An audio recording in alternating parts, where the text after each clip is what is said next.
Assalamualaikum warahmatullahi wabarakatuh. Selamat pagi. Waalaikumsalam warahmatullahi wabarakatuh. Selamat pagi Ibu dan Bapak warga Desa Waru, Banten yang saya hormati, Bapak Kepala Desa dan Ibu semua yang hadir di tempat ini. Pertama-tama marilah kita panjatkan puji dan syukur kehadirat Allah Subhanahu wa taala yang telah melimpahkan berkah rahmat dan hidayahnya kepada kita semua. Sehingga pada hari ini kita dapat bersama-sama melaksanakan kegiatan penyuluhan tentang donor darah. Perkenalkan, di sini saya sebagai kader yang mewakili Kepala Puskesmas Desa Waru Provinsi Banten untuk menyampaikan bahwa hari ini akan diadakan penyuluhan tentang donor darah. Untuk acara selanjutnya akan dibawakan oleh petugas PMI yang akan menyampaikan beberapa mengenai donor darah. Waktu dan tempat saya persilahkan. Kepada Ibu Ayu, dipersilahkan. Terima kasih Ibu Yuli, selaku kader. Assalamualaikum warahmatullahi wabarakatuh. Waalaikumsalam warahmatullahi wabarakatuh. Selamat pagi Ibu dan Bapak warga Desa Waru, Provinsi Banten. Perkenalkan, nama saya Ayu. Saya perwakilan dari PMI Kabupaten Tangerang. Dan saya tidak sendiri, saya didampingi oleh rekan saya yaitu Ibu Priska. Mungkin Bapak dan Ibu sudah sedikit banyak tahu tentang donor darah. Bahkan mungkin sudah pernah ada yang menjadi pendonor. Di sini saya ingin mengedukasi Ibu dan Bapak agar yang belum tahu tentang donor darah menjadi tahu dan berminat menjadi pendonor. Sedangkan yang sudah tahu semakin berminat untuk menjadi pendonor rutin.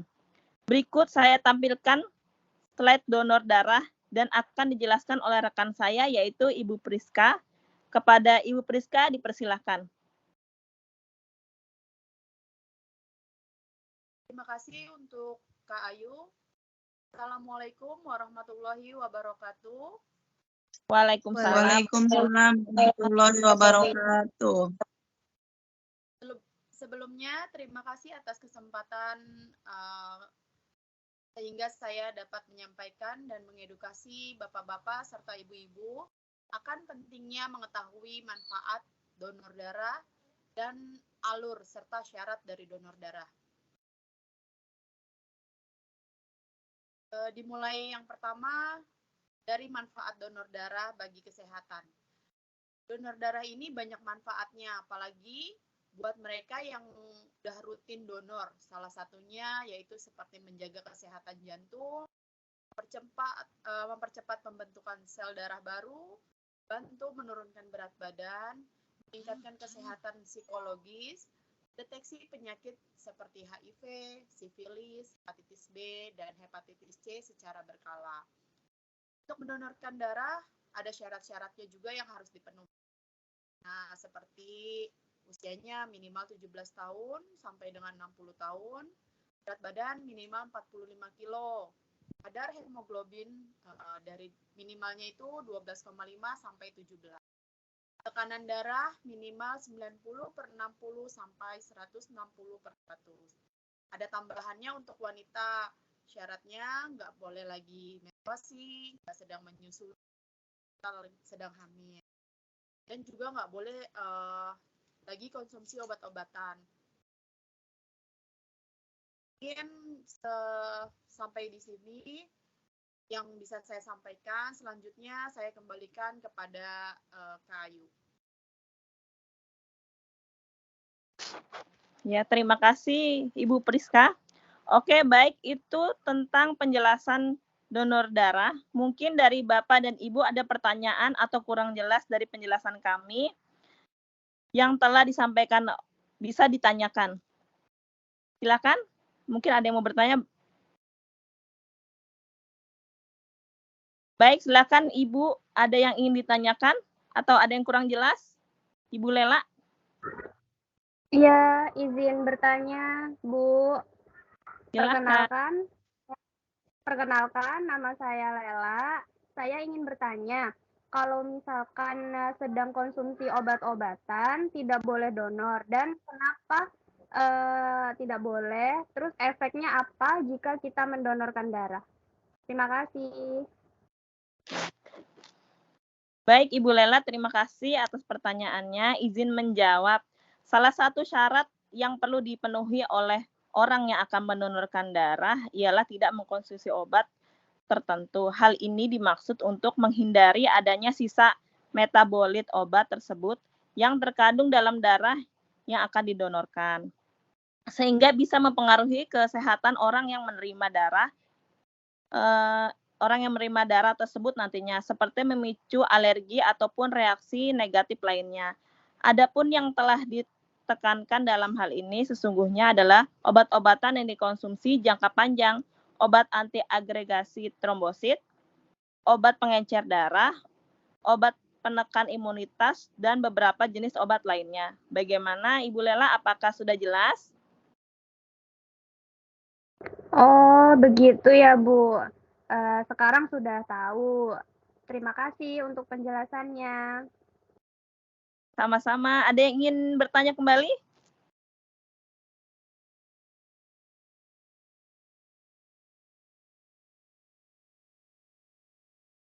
Ada yang mau bertanya? Mungkin diwakilkan?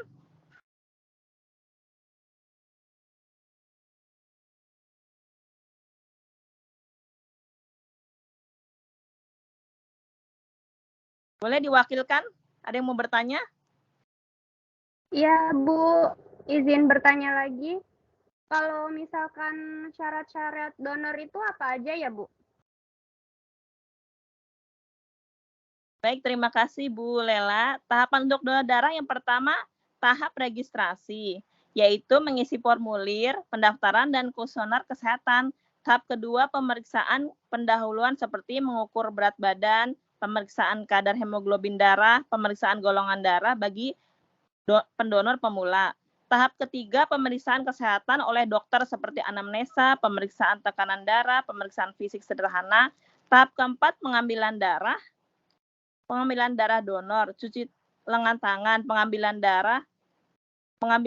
sampel darah. Tahap kelima, administrasi, yaitu mengambil kartu donor dan vitamin. Dan yang terakhir, tahap pemulihan, yaitu pendonor dianjurkan untuk istirahat dan menikmati hidangan ringan yang kami sajikan. Ada yang mau ditanyakan lagi? Sudah jelas, Ibu Lela?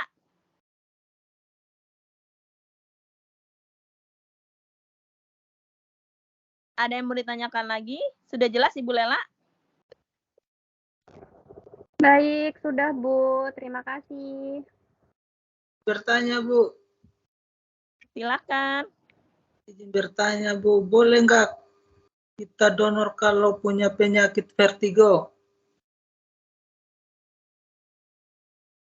Terima kasih pertanyaannya untuk Bapak Raisi.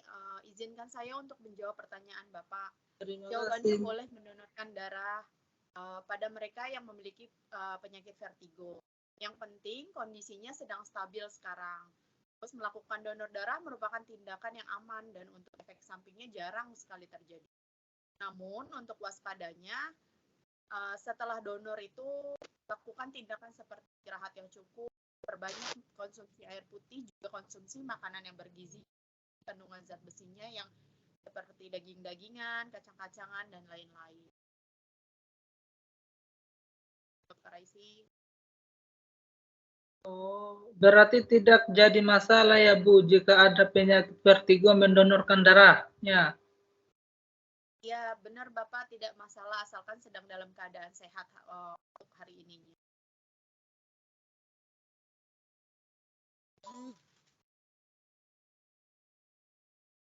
Ada lagi, Pak? Saya Bu izin bertanya.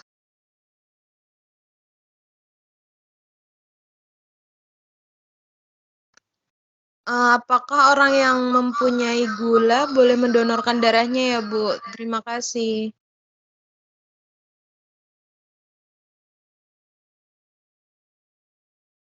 Baik, saya jelaskan. Jadi begini, jika seseorang mengidap diabetes dan berencana untuk melakukan donor darah, secara umum hal ini cukup aman untuk dilakukan. Selain itu, orang dengan diabetes tipe 1 dan tipe 2 memenuhi syarat untuk memberikan donor darah. Namun, hal ini tetap saja tidak bisa dibarengan. Seorang harus memiliki kadar gula darah yang terkendali dan berada dalam kondisi kesehatan yang baik secara keseluruhan sebelum memberikan darah. Memiliki diabetes yang terkendali berarti ia terus berupaya mempertahankan kadar gula darah yang sehat. Ini mengharuskan calon pendonor untuk waspada tentang diabetes setiap hari. Jadi perlu menyadari kadar gula darahnya itu dan dipastikan kalau makan makanan yang tepat dan cukup berolahraga, kurang lebihnya begitu. Terima kasih atas jawabannya. Saya pikir selama ini kalau orang yang ada diabetes itu nggak boleh donor, Bu. Tapi setelah dijelaskan oleh Ibu, saya jadi lebih tahu. Terima kasih banyak ya, Bu. Ya, sama-sama, Bu. Apakah ada yang mau bertanya lagi?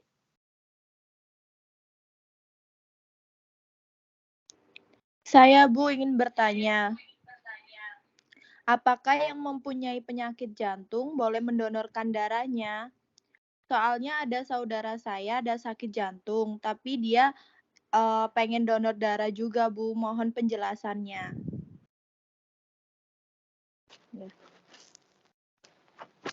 Baik, Ibu Fathia, terima kasih ya atas pertanyaannya, cukup menarik.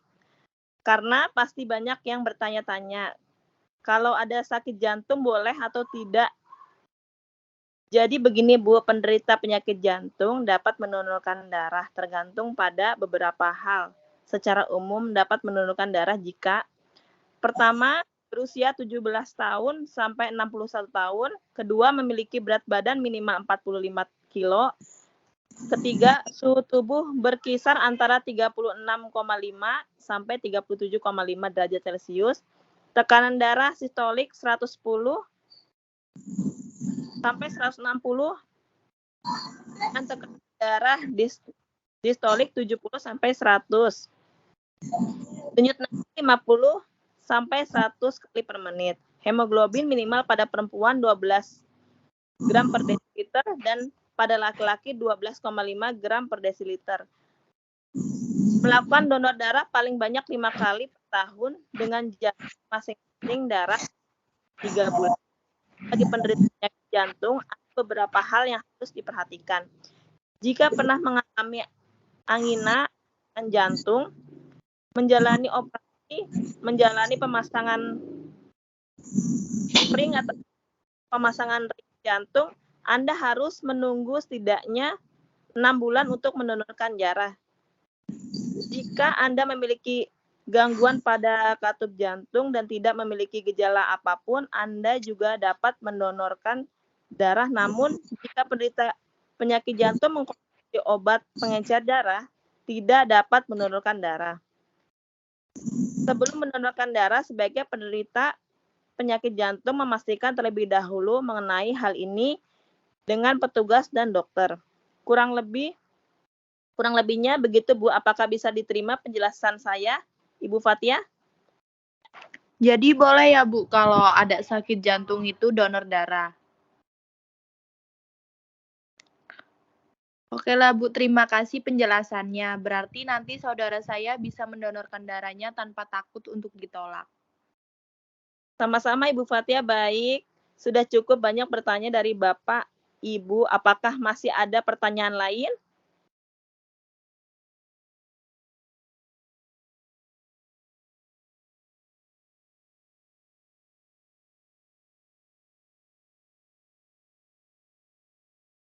Ada yang masih ditanyakan? Ingin ditanyakan? Silakan. Izin bertanya, Bu. Boleh ya saya tanya, Bu? Iya, silakan. Apakah pendonor yang menggunakan KB implan boleh donor darah? Kalau boleh, mengapa? Baik, Ibu, terima kasih pertanyaannya dan mungkin ini agak menjadi pertanyaan terakhir. Jadi pengguna obat rutin boleh donor, misalnya obat darah tinggi, kolesterol, obat KB, dan lain-lain. Akan tetapi jika menggunakan KB implan, ada baiknya untuk pendonorkan darah pada lengan yang tidak dipasang KB implan karena ditakutkan akan memicu reaksi pada KB implan tersebut. Bagaimana, Ibu? Sudah jelas? Oh, jadi kalau sedang KB boleh ya, Bu, ya? Iya, Ibu, betul. Boleh. Oh, ya baik. Ya. Baik, makasih, Bu, penjelasannya. Iya, sama-sama Ibu Yuli. Baik, terima kasih Bapak Ibu semua atas partisipasinya dalam kegiatan penyuluhan donor darah ini. Semoga kita selalu diberikan kesehatan untuk selalu bisa saling membantu dan menyumbangkan darah untuk saudara kita yang membutuhkan. Terima kasih untuk Ibu Kader, Bapak Kepala Desa yang kami hormati, dan Bapak-Bapak serta Ibu-Ibu yang telah memberikan kesempatan kepada kami sehingga acara penyuluhan donor darah ini berjalan dengan lancar. Kami tutup, terima kasih dan wassalamualaikum warahmatullahi wabarakatuh. Waalaikumsalam warahmatullahi wabarakatuh. Warahmatullahi wabarakatuh. Baik, terima kasih untuk teman-teman dari PMI Kabupaten Tangerang atas penyuluhan hari ini. Alhamdulillah, acara ini berjalan dengan lancar. Terima kasih kepada masyarakat Desa Waru, Provinsi Banten atas kehadirannya yang telah mengikuti kegiatan ini. Saya tutup penyuluhan donor darah ini dengan wabillahi taufiq wal hidayah. Wassalamualaikum warahmatullahi wabarakatuh. Waalaikumsalam. Waalaikumsalam warahmatullahi wabarakatuh.